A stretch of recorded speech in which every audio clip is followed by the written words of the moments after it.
Wait अगर आपने जानकर इस वीडियो के ऊपर क्लिक किया है मेरा रिव्यू जानने के लिए तो सबसे पहले थैंक यू। लेकिन अगर आपने गलती से इस वीडियो के ऊपर क्लिक किया है तो गलती से आपने इस वीडियो का जो थंबनेल है, इस वीडियो का जो टाइटल है वो भी देख लिया होगा, पढ़ लिया होगा कि ये वीडियो जो है वो किस बारे में होने वाली है। तो उन लोगों को मैं कहना चाहता हूं, listen to this very carefully, don't miss this movie. इस मूवी को मिस मत करना। और अगर आप एक इंडियन हो तो डेफिनेटली इस मूवी को मिस मत करना। It's a must watch movie for every Indian. Jallianwala Bagh, इसके बारे में बचपन में आपने सुना होगा, स्कूल्स में पढ़ा होगा कि 1919 में लाखों लोग जो है वो जलियांवाला बाग में इकट्ठा हुए थे और कैसे बिना किसी चेतावनी के, बिना किसी वार्निंग के जनरल डायर जो है वो लाखों मासूम निहत्थे लोगों के ऊपर गोलियां बरसा देता है, जिसमें ऑलमोस्ट सभी लोगों की मौत हो गई थी। लेकिन क्या आपको पता है कि अगर उस वक्त हालात कुछ और होते तो हमें ये बताया जाता कि जो लोग मारे गए हैं वो टेररिस्ट थे। जी हाँ, एक्चुअल में ऐसे होने वाला था। इनफैक्ट ब्रिटिशर्स जो है वो इस झूठ को फैलाने में कामयाब हो गए थे। सच को कवर अप करके एक टेररिस्ट वाला एंगल देकर उसको फैलाने में ऑलमोस्ट सक्सेसफुल हो गए थे। लेकिन एक इंसान जो है वो ब्रिटिशर्स के खिलाफ खड़े हुए। उन्होंने क्राउन को, ब्रिटिशर्स को सू किया, जनरल डायर को जेनोसाइड के लिए सू किया और जो झूठ वाला नैरेटिव ब्रिटिशर्स फैला रहे थे उसको खत्म करके जो एक्चुअल सच है वो बाहर लेकर आए। वो कोई और नहीं, वो थे sir C Sankaran Nair. And Kesari chapter 2 the untold story of Jallianwala Bagh massacre जो है वो इसी बारे में है, जिसमें सर सी शंकरन नायर के किरदार को प्ले किया है अक्षय कुमार ने। मूवी की शुरुआत ना एक बैंग से होती है, जहां पर शुरुआत में हमें जलियांवाला बाग का एक जो मैसेकर है वो दिखाया जाता है। And I feel it was the right thing to do कि मूवी के शुरुआत में ही एक जो मैसेकर है वो दिखा देना, क्योंकि वो एक टोन, एक वाइब, एक जो माहौल है वो सेट कर देता है। एट द सेम टाइम एक जो लॉजिकल रीजनिंग है, एक जो इमोशनल रीजनिंग है, उसको भी कहीं ना कहीं आपके बैक ऑफ द माइंड में सेट कर देता है, which is necessary to understand the journey of the movie, the process of the court room drama. And as a Indian, as a human आप इस चीज को अंडरस्टैंड करते हो। And by the end of the movie आप see Shankaran Narayan ji को Britishers के खिलाफ, ड्वायर के खिलाफ जीतते हुए देखना चाहते हो। एंड ऑनेस्टली यही सारी चीजें एक्सपेक्ट करते हुए मैं मूवी देखने गया था, जहां पर मूवी के शुरुआत में मैसेकर, उसके बाद सी शंकरन नारायण जी के कैरेक्टर का इंट्रोडक्शन, कोर्ट रूम ड्रामा, जिसमें अच्छा प्रेजेंटेशन, अच्छी डायलॉग बाजी, अच्छा ड्रामा, अच्छे परफॉर्मेंस मुझे देखने मिलेंगे।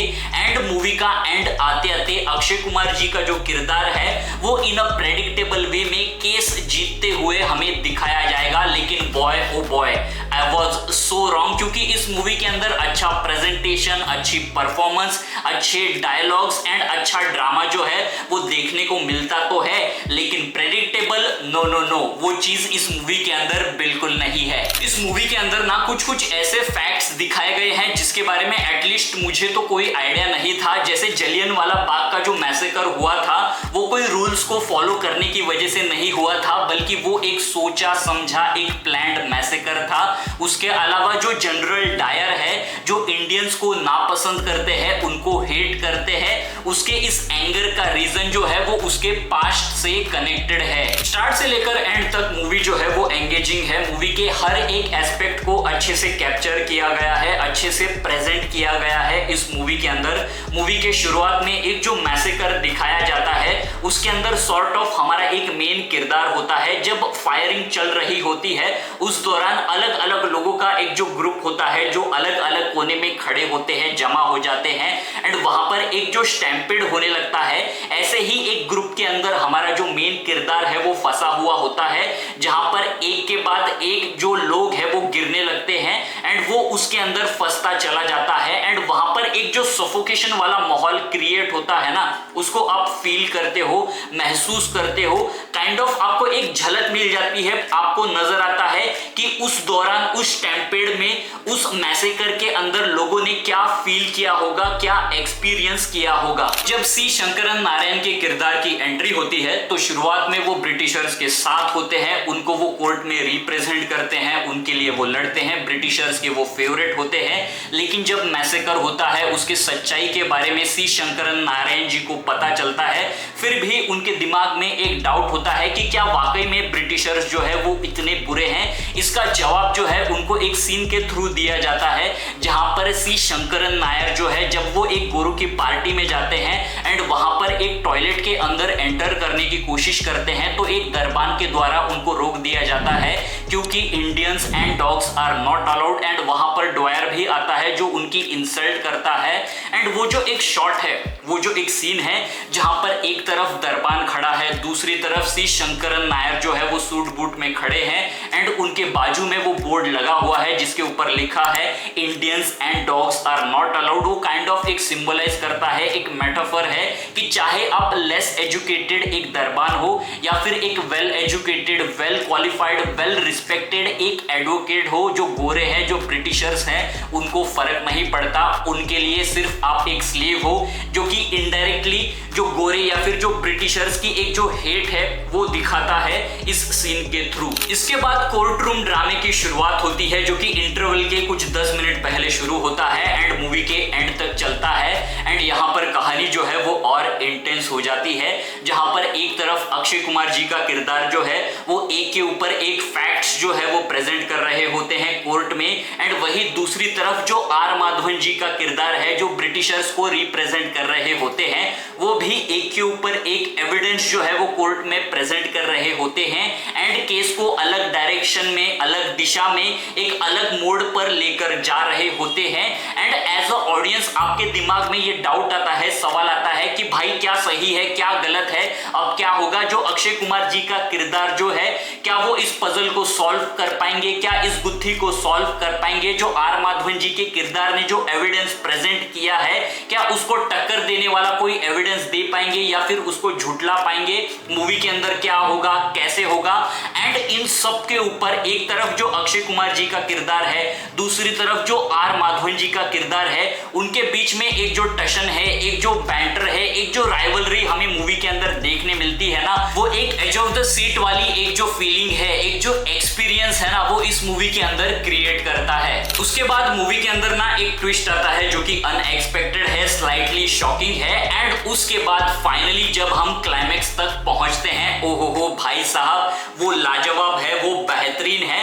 मतलब ऐसा समझो कि मूवी के शुरुआत से लेकर मूवी के क्लाइमेक्स तक आपका एक जो इमोशनल बिल्डअप होता है ना, उसका बहुत ही एक सैटिस्फाइंग वे में आपको जवाब मिलता है। मूवी का एक जो टीजर आया था, उसके अंदर जो फक यू वाला सीन था ना, वो लिटरली टीजर था।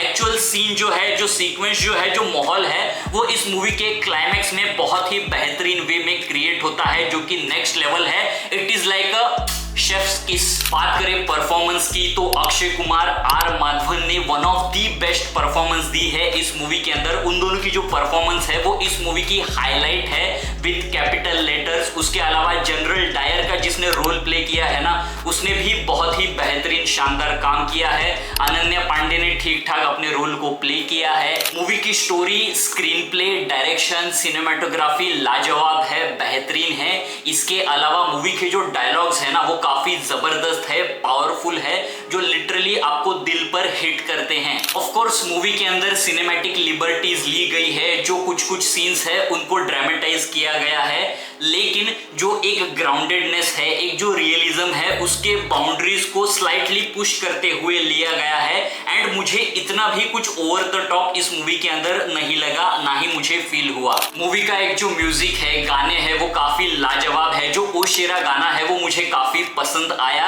एंड जब कैरेक्टर्स की एंट्री होती है एंड उनके बैकग्राउंड में एक जो बीजीएम या फिर एक जो म्यूजिक प्ले होता है ना, वो सुनने में, देखने में काफी जबरदस्त लगता है, बेहतरीन लगता है। ओवरऑल इस मूवी को लेकर मैं कहूंगा कि it is a well made, well executed, a very important film about our history which every Indian must watch and experience. तो गाइस, बस आज के वीडियो के लिए इतना ही। इस मूवी को लेकर आपके क्या विचार है, आपकी क्या सिने सोच है, नीचे कमेंट करके मुझे डेफिनेटली जरूर बताइए। एंड ऐसे ही सिनेमा रिलेटेड कंटेंट के लिए सिने सोच चैनल को लाइक कीजिए, शेयर कीजिए एंड सब्सक्राइब कीजिए। तब तक के लिए bye bye.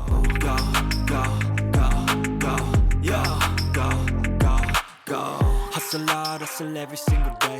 I'll be making moves till I'm buried in my grave. To the system, I don't wanna be a slave. I've been doing shit my way, or the highway.